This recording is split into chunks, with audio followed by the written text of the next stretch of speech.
ഇന്ന് തയ്യാറാക്കാൻ പോകുന്നത് മട്ടൻ കറിയാണ്. അതിലേക്ക് 1 കിലോ മട്ടൻ എടുക്കുക, 2 സവാള, 1 ടൊമാറ്റോ, ഇഞ്ചി വെളുത്തുള്ളി പേസ്റ്റ് എടുക്കുക. പ്രഷർ കുക്കർ അടുപ്പത്ത് വെച്ചതിന് ശേഷം വെളിച്ചെണ്ണ ഒഴിച്ച് ഗ്രാമ്പൂ പട്ട ഇലക്ക ഇട്ട് കൊടുക്കുക. ഇഞ്ചി വെളുത്തുള്ളി പേസ്റ്റ് ഇട്ട് നന്നായിട്ട് വഴറ്റിയതിന് ശേഷം അതിലേക്ക് അരിഞ്ഞു വെച്ച് സവാള ഇട്ട് കൊടുക്കുക. സവാള ഇട്ട് കൊടുത്ത് ഉപ്പും ചേർത്ത് നന്നായിട്ട് മിക്സ് ചെയ്തെടുക്കുക. മുളക് പൊടി, മഞ്ഞൾപ്പൊടി, മല്ലിപ്പൊടി, പെരിഞ്ചീരകപ്പൊടി എന്നിവ ചേർത്ത് നന്നായിട്ട് യോജിപ്പിച്ചെടുക്കുക.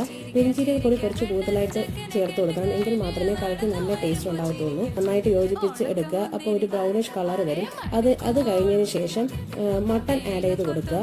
കഴുകി വെച്ചിരിക്കുന്ന മട്ടൻ അതിലേക്ക് ആഡ് ചെയ്ത് കൊടുത്ത് നന്നായിട്ട് മിക്സ് ചെയ്തെടുക്കുക. മട്ടൻ പൊടികളായിട്ട് നന്നായിട്ട് മിക്സ് ചെയ്തെടുത്തതിന് ശേഷം നമ്മൾ അരിഞ്ഞു വെച്ചിരിക്കുന്ന ഒരു ടൊമാറ്റോ അതിലേക്ക് ആഡ് ചെയ്ത് കൊടുക്കുക.